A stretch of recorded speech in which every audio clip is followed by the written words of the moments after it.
And welcome to Hidden History, Stories from the Secret City. I'm Keith McDaniel, along with my co-host, Ray Smith. Good morning, Ray. Hello, Keith. How are you today? I'm good. I'm good. We've got a couple of special guests with us today and an We interesting have. topic. So why don't you introduce them for us? Yes, we're going to be talking about the Scarborough 85. And to do that, I thought the best way would be to bring the two people involved that have led the effort and are continuing to lead, along with others. There's a whole committee that are involved in it. But we've got Rose Weaver, who is a local historian focusing on the African American history of Oak Ridge. And then we've got John Spratling, who is a coach and a teacher at Robertsville Middle School, but he's also leading the effort for establishing monuments in Missile Park to honor the Scarborough 85. Let's begin, Rose, by just letting you give us a little bit of background of how this all came about and how you got involved in what has resulted in the Scarborough 85. Certainly, Ray. Well, I got involved because I wanted to know more about the community, about the Scarborough community, the community I lived in. And looking through different exhibits in Oak Ridge, I noticed that we weren't represented. I didn't see any of the people in my neighborhood, any of the people that Paul White, the late George Walker, and several other residents had talked about. So started collecting information.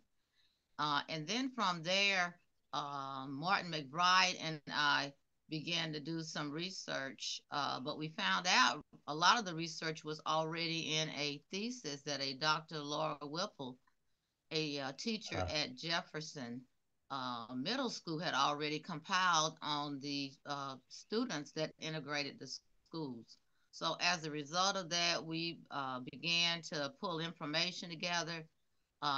Committees were organized to celebrate the Scarborough 85, and then from that evolved different exhibits, and then from that evolved the celebration committee, and then from that evolved the monument committee that John Spratling is chairing, because we collected all this information, but we said, well, we're not going to be here the whole time. So what's the legacy going to be? What's going to be left? And that's how all of this came about. We found out that Oak Ridge is sitting on all its history, but it's been hidden. It's a secret. And now we want it to explode, and we want there to be a monument so it'll be a living legacy. Yeah, and I well remember the 65th anniversary celebration. Uh, it was in a time when COVID was beginning to rage and there was all kinds of struggles and difficulties. I got to present a short history of desegregation in Oak Ridge to the Oak Ridge High School class, the seniors, and some people from the area. And that caused me to get more involved in learning about the history. And this doesn't go with the Scarborough 85, but one of the stories I learned was how the Davis Brothers cafeteria was desegregated in the 60s because Clifford Glazier's son was on an airplane with two people from Oak Ridge who were frustrated because they couldn't get it done. They'd gone to Atlanta and met with the Davis brothers and essentially got kicked out of their office.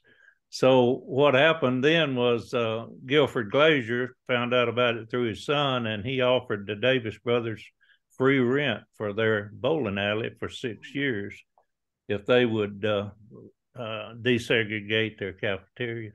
And they did, not only theirs, all of them across the South, and influenced the other restaurants to do so. So that's another story, not the Scarborough 85, which happened in 1955, but it was one that that I had a lot of fun dealing with and talking about. And it goes to show that although in 1955, Oak Ridge was the first in the Southeast to desegregate 2 schools.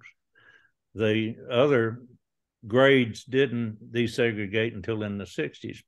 But the point I'm making is the Scarborough 85 is a great initiative and needs to be recognized, but there's also a lot more history to the desegregation in Oak Ridge than just that initial effort. But the initial effort, very important, very important. It's certainly, and the reason that we're trying to work so diligently, and John will elaborate more with the monument, is like this lady behind me. This is Shirley Hawkins James. She probably has another last name now, but a lot of the Scarborough 85, like Shirley and L.C. Gibson, are up in age. Many of them, after the 65th, after our celebration, passed away, and we want them to be able to see something of the contributions that they made, as well as many of the students, their parents worked on the Manhattan Project. They worked at the facilities, and that is a probably another story as well. And it's very instrumental that this lady, Shirley Hawkins, that because the schools were not integrated, they were desegregated, where they were told, the students were told, you're going to go, these 100 students, you're going to go to these 2 schools effective in September. Her family was concerned that there might be some violence, something may happen. So she was trained by the Congress on Racial Equality to use nonviolent tactics if something would happen, so that she would not physically get hurt. So there were several students, such as Shirley, where the parents were trying to prepare them of what was going to happen. You know, it's hard for us to even comprehend what you're talking about there today. It just seems so beyond reason, but in fact, it was. Well, L.C. Gibson, he's the one that has given me access to the African American history. We wrote a series of stories about the Bombers, the baseball team that played for years here in Oak Ridge, and of course, you know the story. He comes, his hometown in Mississippi is the same town, Money, Mississippi, where that hanging took place. And it was about a month before they had to go over to the school. So, you know, he was worried about what's going to happen to me, and he tells the story really well. But that I can't imagine how that must have felt. John, tell us about the monuments. What are we doing to try and remember, from now on, bring attention to the Scarborough 85? Well, Ray, we assembled a committee after the celebration committee, and we wanted to find a way to preserve the history, not only preserve, but educate people, heal, because we still see a lot of healing. If you ever listen to some of the students, you can still see this brings up a lot of emotion when they talk or speak about it. So there's still a lot of healing that need to take place, and we want to unify the community with this monument. And this monument is unique because it's a story of the Scarborough 85, but it's more than that, and it's bringing in all those leaders who put their livelihood on the line, if you want to say, to put at great risk. Like the principal, Tom Donegan, Waldo Kahn, the town councilman at the time. There was a lot of people, a lot of effort put into this, both black and white. So we wanted to bring that together and create a monument to preserve this history. Oak Ridge has a unique history, and it is well known for a lot of things. We got a lot of facets to this history. So we just trying to preserve this history, bring the monument, put it in Bissell Park, which is we're trying to make that a cultural district. because that's where the Peace Bell is, and a lot of people walk there and go there, and they have concerts and other gatherings there, and we just thought it'd be a perfect place to tie all the Oak Ridge history there, kind of like on the main street right there, right off the turnpike. But it's a lot to this monument. A lot of people think, well, it's a monument about the Scarborough 85, which it is, but there's more to it than that. I mean, because when not only did we desegregate schools, we also desegregated sports. And a lot of people don't know that go past a lot of people. Back in 55, Oak Ridge actually had 3 players on the basketball team. Robert Berry was on the freshman team, and then you had Lawrence Graham, Dr. Ahmed Alamisi currently. He changed his name.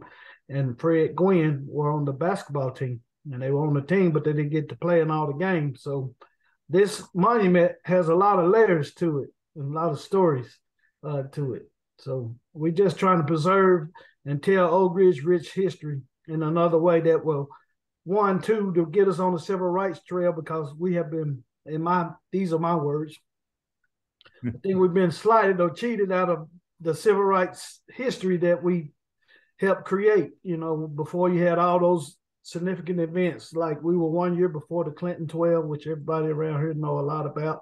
We were 2 years before Little Rock, Arkansas, when the Little Rock 9 and Central High School in Arkansas had to be escorted to school by federal marshals. And 5 years before Ruby Bridges, who was a kindergartner who entered a school in New Orleans.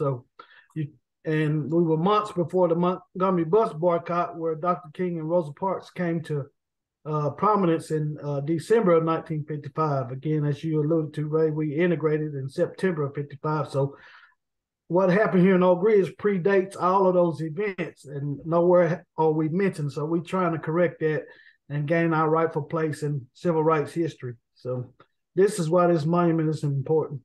And I agree that the monument is a key element to what we're doing, and I'm so glad to see that you've got Ziad Damian involved in and helping to design the concept. And you've also got some artists who are involved in helping to provide input and ideas. So I think the monument committee that you're leading has made good progress, and I think the outcome is going to be something Oak Ridgers will be proud of for years. It's going to be located at the spot where the Friendship Bell once stood. It was there for 20 years, but that's a nice open slope there that I think it will fit into nicely, and I'm looking forward to seeing us get it there.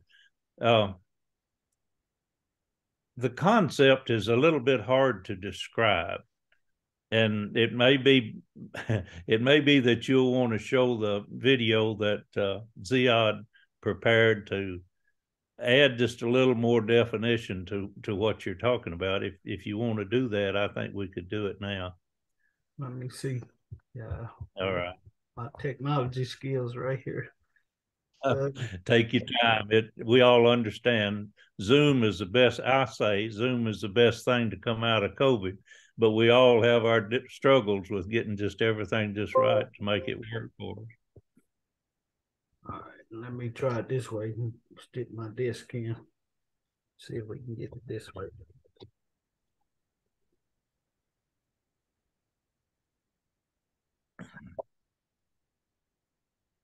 Keith, can you set it up for speaker view? Would that give him a bigger screen? He ought to be able to. He ought to be able to share the screen. Yeah, and that'll work. It'll put the gallery view over to the side. Go ahead, John, and remember now, right before you share the screen, be sure and click on that sound and optimize for video. Okay. You have to show me where that's at again over here. Yeah, it'll be down on the lower left. Right after you click on share screen, you'll have a screen come up, and down in the lower left will be 2 boxes you need to click. And then you can go over and hit the little share word to the right. So click on share screen first. Yes. Okay. All right. Now you got a screen that down in the lower left, you got 2 boxes you need to click on. Okay. Share sound. Sound. Yeah. And optimize video. Optimize video. Okay. All right. Now go over to the right and click on share.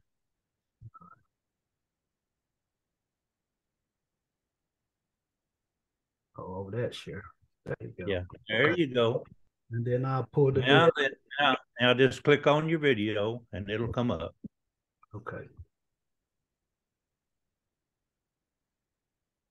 Every voice and sing till earth and heaven ring with the harmony of liberty. Let our rejoicing rise high as the listening skies. Let it resound loud as the roaring sea. Full of the faith that the dark past has torn. Sing the song. Full of the hope that the present has brought. Rising sun of a new day begun. Let us march on till victory is won.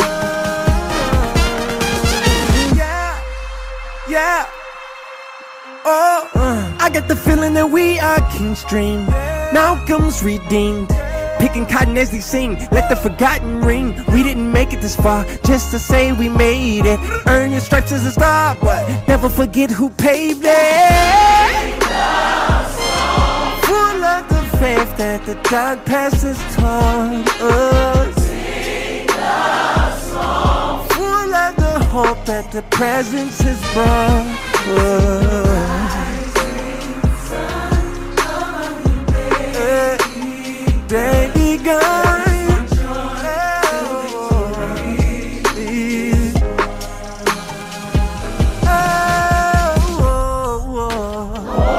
To the victory is won.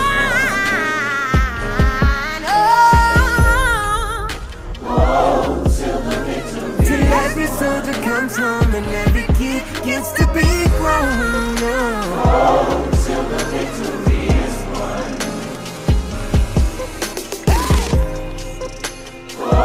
Till the victory is won.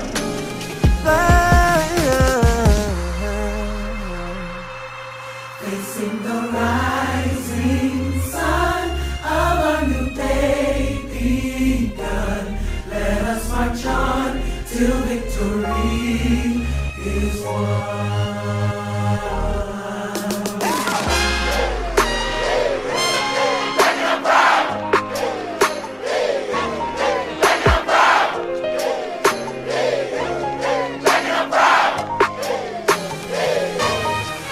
Facing the rising sun of a new day begun. Let us march on till victory is won. Sing a song full of the faith that the dark past has taught us. Sing a song full of the hope that the present has brought us. Facing the rising sun, light on the secret has shone. Scarborough 85, now your story is known.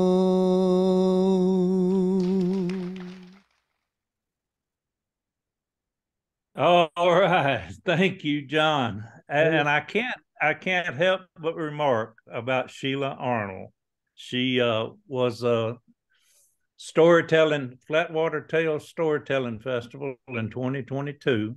She came here and I gave her a tour and got to meet her. and she spent a lot of time in Scarborough and talking with the Scarborough 85 and both of you, I'm sure. And then she told that story of the Scarborough 85 as a part of the Flatwater Tales Storytelling Festival in an excellent manner, I might add.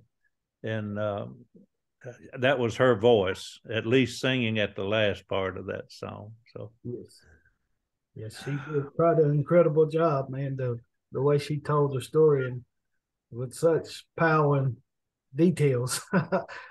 She really did her research on the, it's a lot to this desegregation story, man. It's a lot of facets, a lot of parts to it, and it's such a fascinating story because it got a lot of, as we trying to reflect that in the monument, you can see the different people, the Miss Arizona officer Fred Brown and Archie Lee and Coach Ben. I mean, it's a lot of moving parts to this story. So we wanted to capture all of that for Oak Ridge to tell our rich history in a way that will attract people, to already attractable city. We got a wonderful city already. Yeah. You mentioned some names there, and it would be good to give just a little detail about some of those for our people who are watching this. For example, Arizona officer, what a legend she is. Yeah, the Oak Ridge school system hired her in 1946 to come in and start the Scarborough School to be the principal of the school. So we wanted to feature her and her role in running the school and her role she played in helping get the kids ready to, go over to Oak Ridge High School and Robertsville Junior High School. She did an excellent job working with the principal, Tom Donegan of Oak Ridge High School, and others in Oak Ridge that got the students prepared and ready for that. I think they had a day where some of the Scarborough students went over to Oak Ridge and visited and kind of saw what it was like and got a taste. And then some of the students got to come over to Scarborough and kind of form a friendship kind of before it all really got started. So it really kind of helped set the tone or segue for those students, to go into a unfamiliar territory to kind of try to ease the tension a little bit between, what they think may happen or what, try to make it a more pleasant experience, with all the uncertainties that surrounded desegregation at the time. So Fred Brown was in there. He was the first Black teacher to go over from Scarborough when the students integrated in '55. He became the first Black teacher teaching the integrated school in the state of Tennessee. And then he went on to UT after he left Oak Ridge and did wonderful things. And they named a dormitory after him. I think he's the first African-American to have a building named after him on the campus of University of Tennessee in Knoxville. So you got all these different segments to this story that play out. And Archie Lee, who was the first Black inducted into the National Honor Society, is in there too. They featured him, and he was a very smart fellow. Went on, got accepted at UT, but when he showed up at campus, they wasn't integrated at the time, and they looked at him and said, "Well, you got a problem here. You're African American. You can't come here." So it's a lot of facets to this story, And then the basketball story with Coach Ben Martin and the players, with him having to call the players before each game to let them know whether they could play that night or not, because during that time, certain schools would not play Oak Ridge because they had Black players on the team. So this story is multifaceted, and we wanted to capture all of that in this monument to bring all of the elements to it. It's a lot to really comprehend, but it's overwhelming almost. But we're trying to simplify it and capture all of it so that we have a wonderful story to present in a way of a monument. And I want to say that when I first became aware of this back when we were putting together the 65th anniversary, I had no idea of all of the other first that, John, I give you the credit for. I think you brought out more of the first than probably even Rose and Martin McBride recognized early on. They were focusing on the desegregation of the schools, but you've been able to show so many more facets to that. And I must tell you that right now, one of the efforts that I'm involved in as being on the Tennessee State Standards for Social Studies is to be sure that the Scarborough 85 gets included in social studies. And John, I believe we're going to do that without any problem. It's already in the draft, and I feel confident that that will get added. And I might go beyond that just a little to say that you're working to, when you talk about getting it included in the civil rights timeline, that means getting museums like the one in Memphis, Civil Rights Museum, but also the museum in Washington, D.C., African American Museum. That needs to be included. It's obviously not there because they just didn't know about it. We didn't do a good job of letting people know about it until just a few years ago. Right. But I'm confident that we'll be able to get that done. Right. I agree with you, Ray, on that. And that's very important because once we get that, then I feel we will get our rightful place in civil rights history. Because to me right now, you can't have a civil rights conversation and just leave Oak Ridge, Scarborough out of the conversation.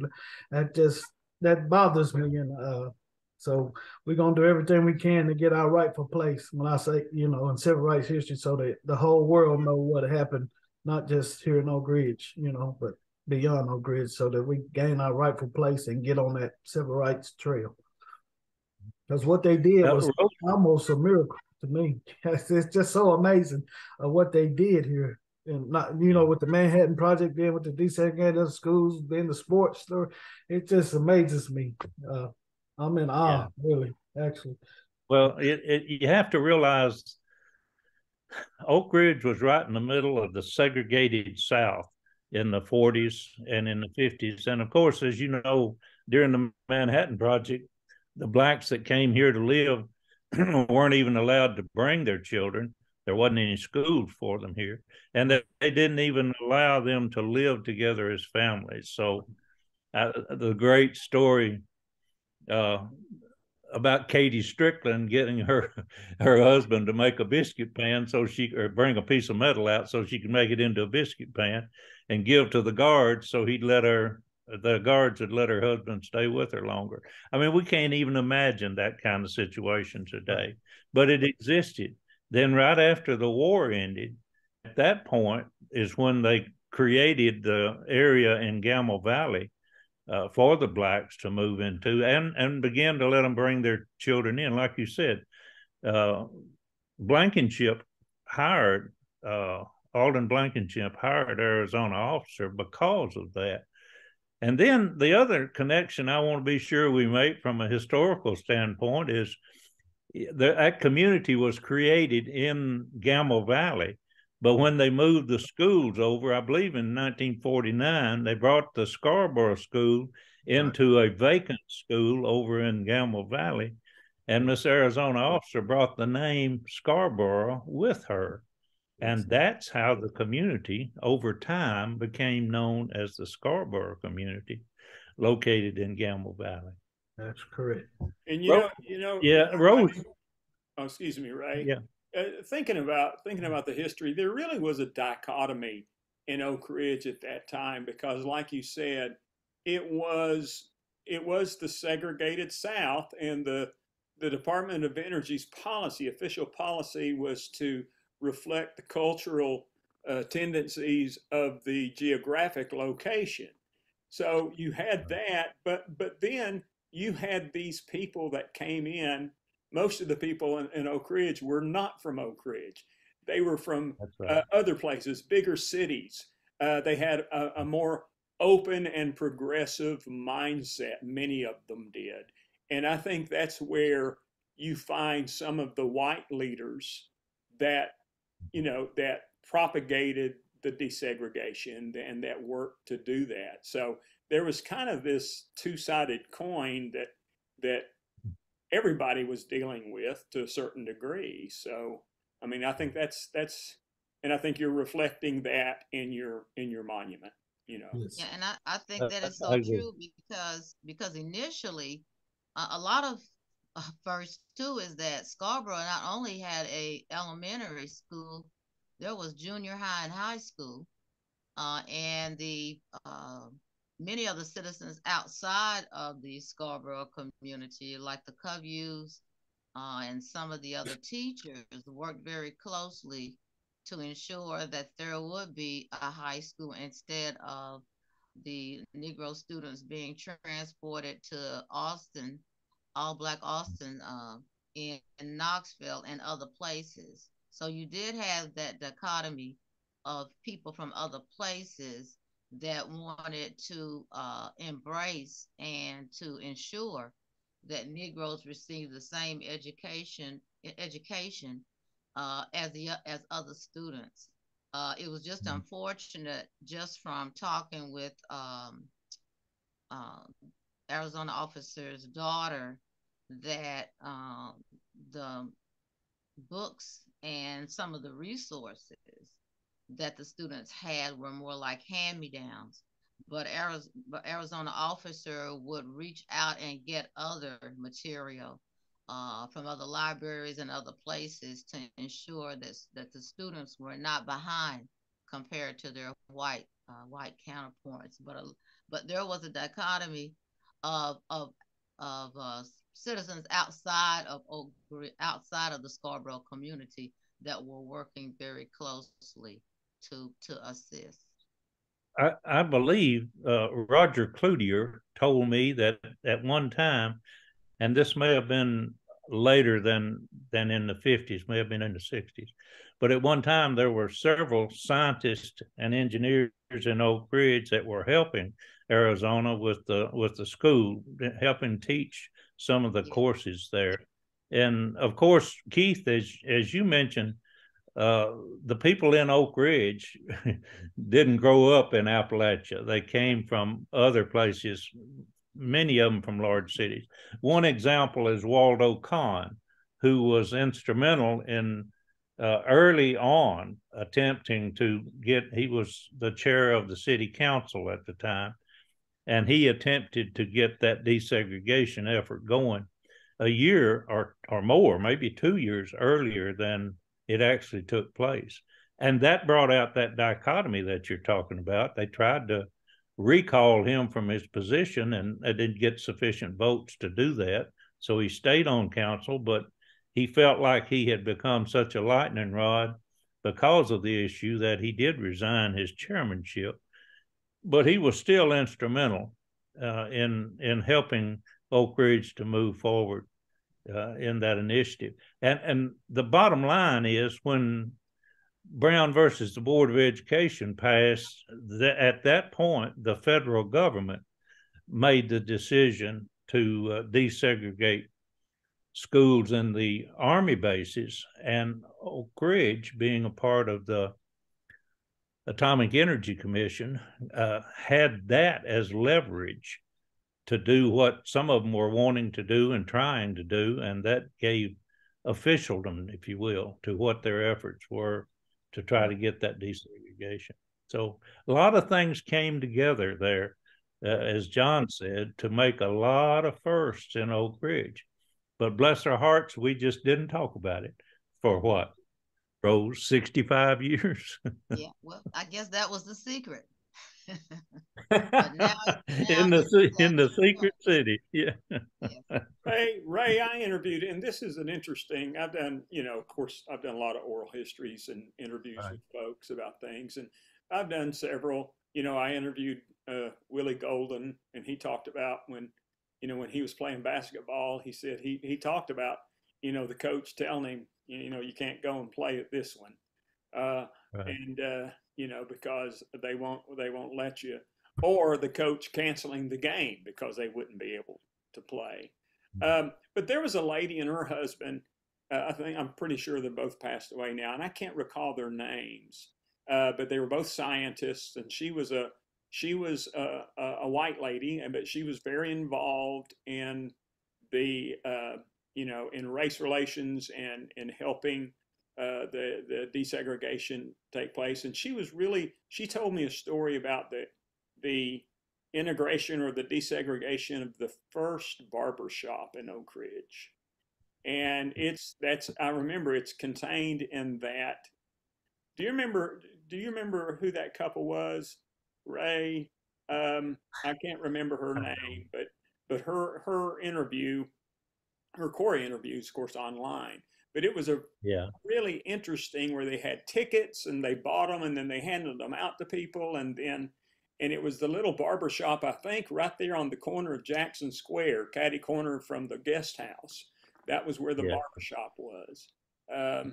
But there were a number of stories like that in Oak Ridge during that time. So it just made me think about that. Well, it did, and that brings back the fact that John is trying to make to us all to appreciate that, yes, the Scarborough 85 initiative in 1955 is a great initiative. I mean, they were brave to do that, and it's something we need to honor. But it took many more years to get a fully desegregated city in Oak Ridge. In fact, John, don't let me put words in your mouth, but I would say that we still have things that we need to deal with and recognize. I mean, you got to admit it. Some of the people that live in Oak Ridge have never been to Scarborough, and don't realize the community and the pride that the community has in itself. So while we've come a long ways, we've still got a ways to go. Right, right. And you bring up an excellent point. In some ways, we still somewhat segregated a little bit in certain aspects, but we working to make that happen. Like you just take the museums, for example. We have wonderful museums here in Oak Ridge, and we working with the History Museum to try to integrate more history other than white history. So, but they're warming up to it, and we're embracing it, and we slowly making progress. But we're making progress, and if we can get the Science and Energy Museum to come aboard and help, put some stuff in there. Also, I know it's a science and technology, but we got a lot of Oak Ridge history that surely, we weren't told, and especially with our place in civil rights history, we need to be able to be in our own local museums as well as the ones in Memphis and Washington, D.C., as you mentioned. So, like you say, Ray, we come a long way, but we still got progress to make, work to still be done. I agree. I agree with both of you, and I think that's why you see so much of, as John has alluded to, the healing taking place. You can see programs and activities throughout Oak Ridge where organizations are trying to reach out and to incorporate more of the collaboration and working together. I know the NAACP is trying to reach out in terms for our students with our essay project to try to encourage students not only in Oak Ridge, but students in Anderson County to embrace history and let our young people come up with a curriculum or come up with a way that the community can be educated and informed. So I think in the months and the years to come, I think you're going to see more collaboration and for people to not be fearful of coming into the Scarborough community, because there's a reunion that's coming up in July. That'll be an opportunity for residents to come into the community and to network and work together. And there's other opportunities as well, because when we work together and collaborate, we grow as a community and we grow as a city. And hopefully this monument is going to bring more people. It's like an economic development or economic boost for the city of Oak Ridge. I agree, and I think we'd be remiss if we didn't recognize the city's efforts of putting the preschool in Scarborough right across from the community center there. And by the way, mentioning the community center, Rose and John, there's an excellent exhibit inside the gym area of that community center. And I'm proud to tell you that I've added that to many of the tours that I bring through Oak Ridge, that we include the Scarborough Community Center. they wave at me when I come in because they know I'm bringing more folks in to see the exhibit. So we have a good time doing that. But it is an excellent exhibit. And I was able to tour. I don't remember exactly how this was set up. John, I think you did it. But I was able to tour inside the preschool, and I was amazed at all of the recognition that's on the walls in there that helps to define the history of the African Americans and the desegregation efforts over the years. Plus, it's a great preschool. It's new, and the teachers are obviously very proud of what they've got over there.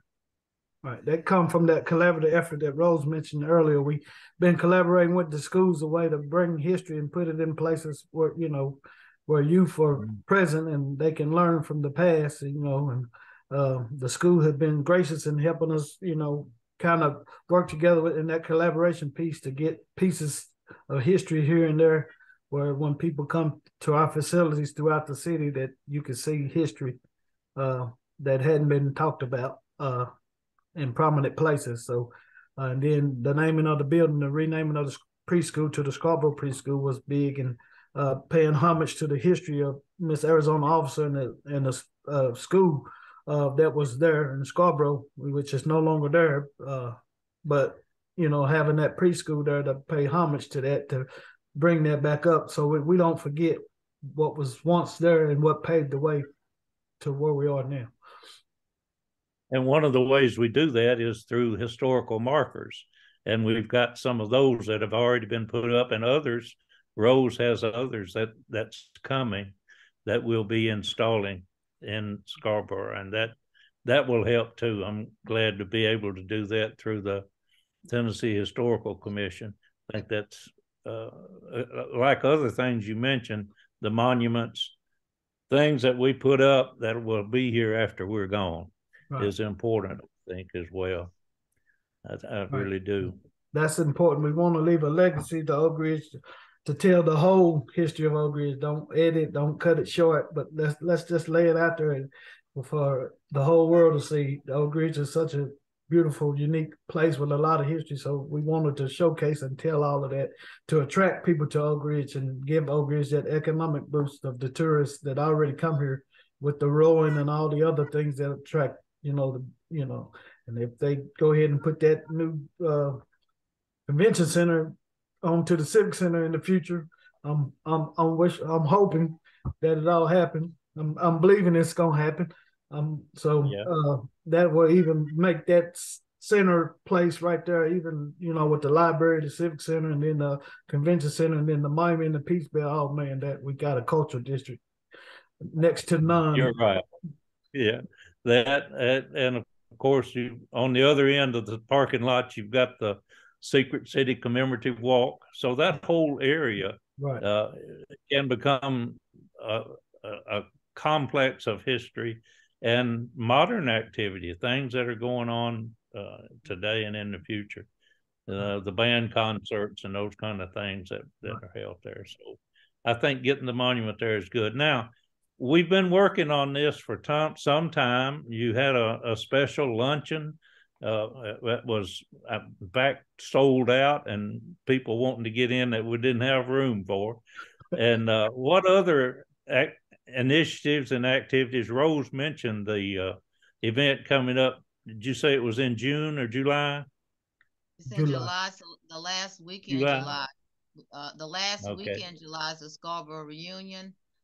We'll have a parade. There's going to be a scholarship awards. John is going to kick it off on, I think, is it Thursday? No, Friday. And there's Friday, and he is going to be sharing the conceptual design of the monument, because generally there's something like almost 200 people from outside of the area that come back to the reunion, come back that grew up in the Scarborough community, and this will give them an opportunity to see what's going to happen and to invest. We're working on finalizing our parade where the whole community gets involved, but now we are pulling people from all over the United States. I don't think many people have seen a historical Black college band. So we are going to be educated and culturizing the area of happening. So the whole community gets involved into the parade, and John is spearheading a skills activity where, and he can talk a little bit more about that, where young people will be able to participate, because our youth are sports oriented, and of course the history behind the desegregation has to deal with sports. John can talk a little bit more about that, but this is a great opportunity for people to come and to be educated, to know about the history, and also know about the Scarborough community. This will be a great eye opener for people throughout the United States to learn more about Scarborough. And John, you can talk a little bit more, give a little bit more detailed about it. On Saturday after the parade, Rose talking about we having a skills challenge, which basically consists of a 3-point contest, a free throw contest, a run, pass, and kick challenge, which is all the way from 3rd grade all the way to an adult. So it's for everybody. Nobody's being left out. So, because we got plans, well, nothing for kids. So we made it for kids. Then the adults say, well, what about us? So we try to encompass everybody. So, we try to put events that wouldn't be too taxing on it.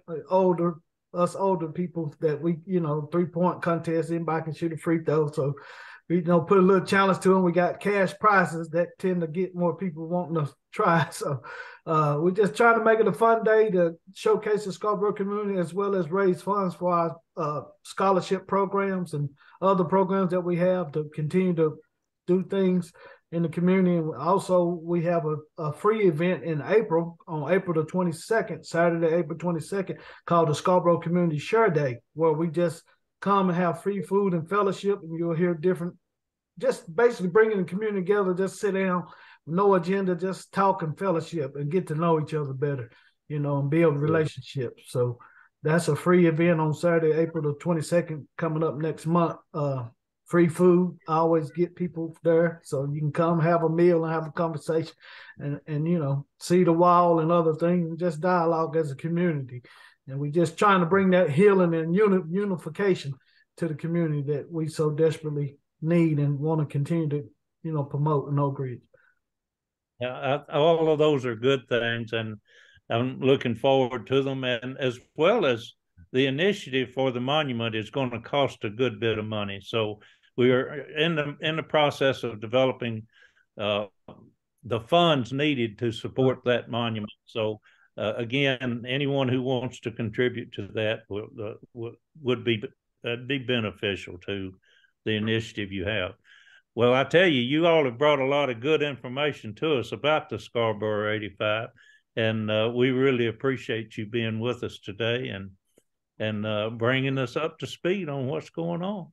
Ray, let me mention our monument website, Scarborough85monument.com. People can go to that site and look at the concept, and see, the vision and the, mission of what we're trying to do, and get a closer look at the monument in more detail. Plus, there's a donate button where you can donate, to help with the cause. Because like you said, our monument is going to be a little different than most monuments that you see in different places. We're going beyond the traditional bronze monuments. So it's going to be a $2 million plus price tag. So we need all the help we can get from everybody.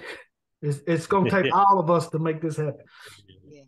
And I might add, you're reaching outside of Oak Ridge.